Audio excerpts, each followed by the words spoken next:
Avatar: The Way of Water is a triumphant return to Pandora, but not everything is the same. Some viewers noticed that the romance from the first movie has evolved into a different kind of love this time around, but the feedback has mostly been positive. In the most general sense, Avatar is a story we have all seen before. Man is thrown into an alien culture, man falls for the beautiful daughter of the clan leader, man transfers his soul into a 9-foot-tall alien body after realizing the culture is not actually hostile, a tale as old as time. While director James Cameron used some well-traversed tropes for the 2009 film, many elements still hit home. Audiences knew what they were in for when they saw Jake Sully meet impressive warrior Natiri. When a character hates that they have to teach some interloper the ways of her people, you know where it's going.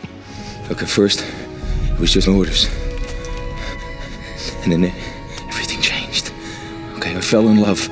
When Jake and Natiri do get together, it's earned. Jake becomes a more enlightened and understanding person. He learns that his military training was prejudicial and the Na'vi should be able to protect their home. Jake makes a great sacrifice and leaves behind everything he knows to be with Natiri on Pandora. This could have been a romantic bookend for a sequel, but Avatar: The Way of Water revisits the couple more than a decade later, and the romantic dynamic has definitely shifted. In the time since we last saw Jake and Natiri, a lot has changed. Avatar showed the passion and longing often seen at the beginning of a romance. Now we're catching up with these lovebirds after around 14 years together and with some additions to the family. By the time of Avatar: The Way of Water, Natiri has given birth to 3 children, Neteyam, Loak, and Took. They have also adopted Dr. Grace Augustine's Na'vi daughter, Kiri, and eventually they do the same for wayward human Spider. It's a mixed family, as many modern families are. Some Redditors noted that this leaves little time for romance, but others chimed in to say that it reflects how life really is. One commented,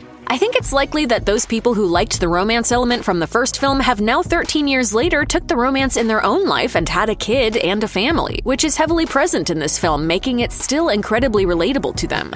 The film grew up just like the people outside waiting for it." Another wrote, "For me, it was more emotional than the first one, and I think Avatar goes beyond the romance. Clearly, the story of family love serves as a satisfying replacement for the romance for many viewers. However, others have called out what they see as a different glaring oversight in the film.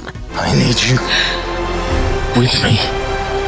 And I need you to be strong." Natiri was originally an extremely complex character, the latest of James Cameron's impressive heroines. An accomplished warrior of her clan, she feels a profound sense of duty and doesn't shy away when the occasion calls for it. In the first movie, she demands that Jake take responsibility for his duplicity when she discovers he had been lying to her about his motivations. This rich character arc was sorely missing in the sequel, and fans took note. One Redditor wrote, "I will say that I am quite sad we didn't get more of Jake and Natiri, plus she was sidelined like 80 to 90% of the film. I hope we get more of them in the next film."